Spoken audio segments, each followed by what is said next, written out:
This is 5 on your side at 4. Focused on you. And we begin at 4 in Storm Alert. Here's a look at conditions in Forest Park. Gray skies, warm temperatures, and quiet for now, but severe storms are expected tonight, and they could bring tornadoes. Thanks for being here at 4. I'm Kay Quinn. Chief Meteorologist Scott Connell is here watching the skies and the radar. He's focusing on the timeline of what we can expect throughout the evening. Scott? Yeah, we got a lot going on here as we head through this evening. Right now, there's not a whole lot going on around St. Louis. We have a little bit of light rain here and there, but it's what's coming later that is going to be problematic for us, especially as we head in the hours after 6, 7 o'clock tonight, and more likely towards 9 or 10 o'clock. Around St. Louis right now, we just have mainly cloudy conditions at the moment around the metro area, but we are looking at that potential of severe weather across the region increasing as we head into this evening, and that is why we have a weather first storm alert underway now. There again, not much as you look out over Forest Park. That's going to change. The radar is relatively tranquil here locally. There are showers up to our north. None of those are severe as they go across Pike County into Greene County and Illinois. Then we look back to the west and to the southwest. Here's where things are starting to get ugly. Big thunderstorms developing, and we already have tornado watches in western Missouri down into Oklahoma. There'll be a new one that comes for our area as we head through this evening. So again, the greatest threat, we're in our storm alert right through and at least until midnight, probably until 2 a.m.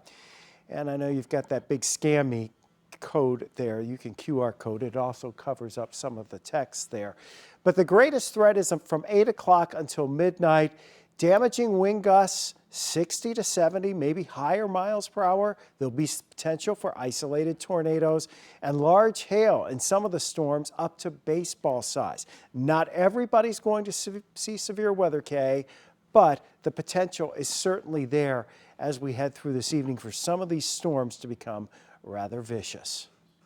All right, Scott, we'll see you in a few minutes. We continue our weather coverage now out on the roads. 5 on your side's Tracy Hinson is keeping an eye on how things look outside. Tracy?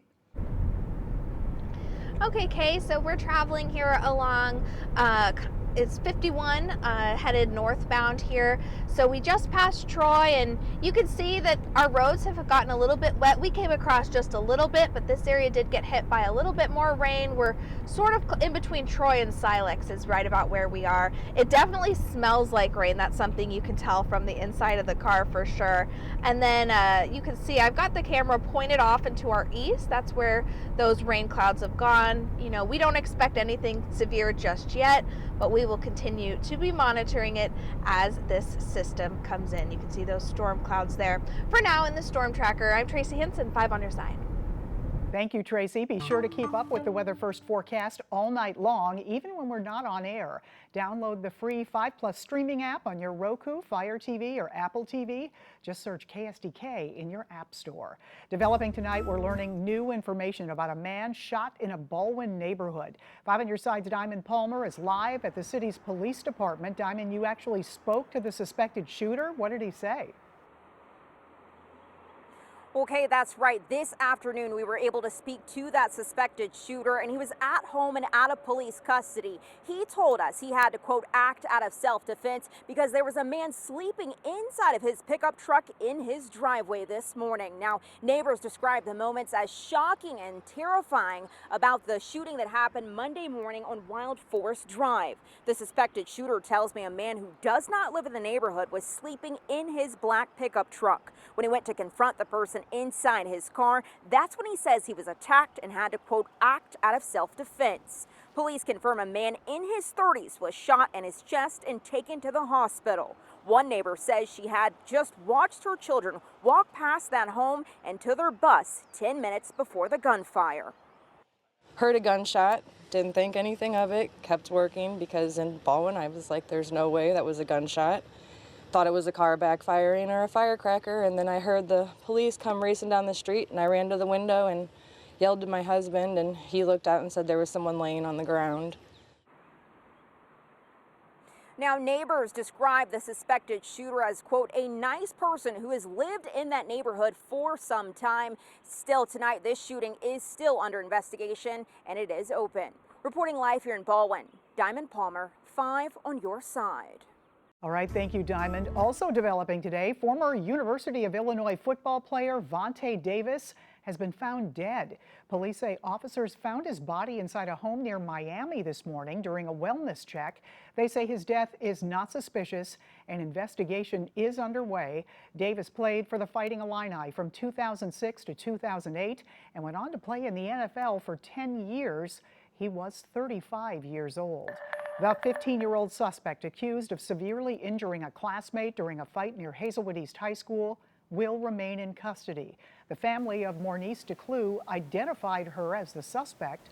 During a hearing in court this morning, the judge set another conference so the juvenile officer can gather more evidence. He also set May 10th for a certification hearing to decide whether DeClue should stand trial as an adult. The fight happened March 8th and left 16-year-old Kaylee Gaines with brain injuries. Over the weekend, her parents announced she is awake and she doesn't have any recollection of the altercation.